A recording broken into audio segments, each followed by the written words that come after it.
In this video, I'll show you exactly how to monitor support volume and anticipate spikes so you can stay ahead of potential issues and keep your customer service team running smoothly.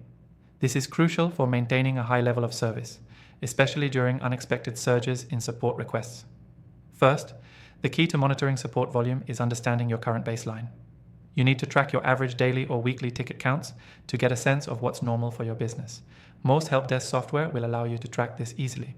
Once you know what your baseline is, you can start setting expectations for what's normal and identify when things start to shift.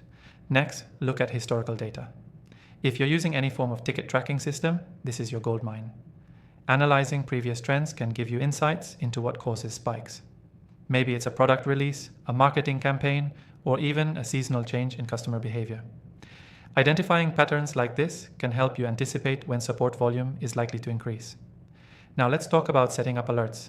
Many support platforms offer customizable notifications for when ticket volume hits a certain threshold. For example, if the number of incoming tickets exceeds 20% of your baseline in a single day, you'll get an alert. This will give you the heads up you need to allocate more resources or prepare your team for an influx of requests. Another way to stay ahead of spikes is by integrating your support platform with your CRM or any marketing software you use.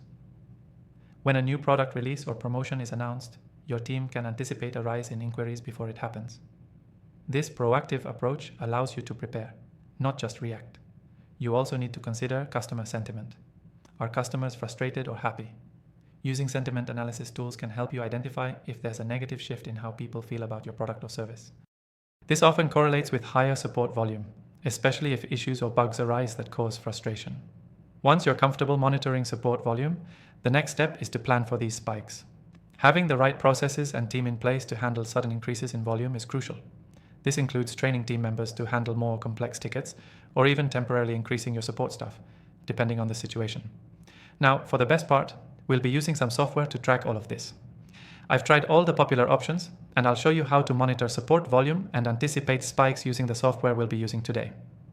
If you want to follow along, I've secured an exclusive free trial for viewers of this channel.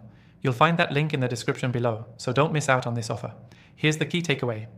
Monitoring support volume and anticipating spikes is essential to maintaining smooth operations. By tracking your baseline, analyzing historical data, setting up alerts, and leveraging integrations, you'll be prepared for anything. And remember, using the right software can make all the difference, so make sure to check out the free trial in the description. In summary, know your baseline, review historical trends, set alerts, integrate your systems, and stay on top of customer sentiment. These strategies will help you effectively manage support volume and anticipate spikes, ensuring your team is always ready to deliver excellent customer service. And don't forget, if you want to follow along with what I've shown you today, grab that exclusive free trial in the description below. Thanks for watching.